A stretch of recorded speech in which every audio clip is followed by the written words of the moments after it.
Bon, moi, je veux savoir, Olivier, si avec ce nouveau théâtre de l'usine, c'est un rêve qui devient réalité. On pourrait dire ça comme ça, mais c'est pas un rêve personnel en fait, c'est un rêve collectif. C'est un rêve que nous, quand on était jeunes en 70-80, quand on a créé ce festival, de se dire que l'utopie, c'était d'amener une culture exigeante, comme était l'opéra à l'époque, euh, vers des gens qui n'y avaient pas droit. Que, en fait, cette usine, ce lieu, c'est un lieu de rencontre, c'est un lieu qui va participer au bien-être des gens, et qui est destiné à ça. Euh, à leur amener des choses qu'ils ne connaissent pas, à leur amener des choses qu'ils connaissent, à leur amener à sortir de chez eux, à se rencontrer. Alors, il y a la salle historique, vous voyez derrière moi, avec ses balcons tout autour, comme une salle élisabéthaine. Donc le projet, c'était qu'il fallait la maintenir. Cette salle est plate maintenant.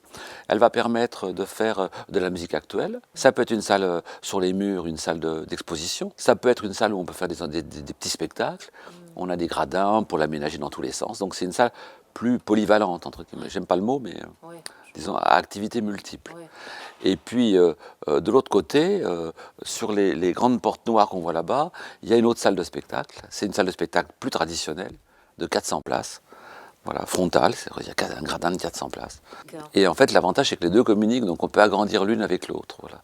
On peut jouer avec, disons. Un tel lieu ouvre au moment où on sait la culture va pas au plus fort, enfin, c'est compliqué, il faut se battre. Oui, Donc finalement, ça redonne peut-être espoir. Enfin, est-ce il a une vocation, ce lieu c'est compliqué parce que quand vous dites la culture, c'est un peu générique et un peu général. Euh, Ce qu'on sait, c'est que premièrement, déjà, on sait depuis récemment, par les points de l'INSEE, c'est que par exemple l'emploi culturel en Midi-Pyrénées est plus important que l'emploi agroalimentaire. Donc l'emploi culturel, c'est une valeur.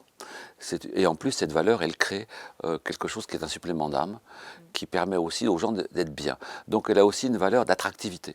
C'est comment un territoire qui a une vraie valeur culturelle, une vraie action culturelle, avec des lieux, puisque le lieu c'est symbolique en même temps, et c'est qu'une boîte vide, hein, si on n'y met rien, on n'y met rien, va permettre aussi à des gens d'avoir envie d'y vivre, d'y rester ou d'y venir. On va faire de tout. On est sans, justement, c'est pour les gens croient ici, on va faire que le festival toute l'année.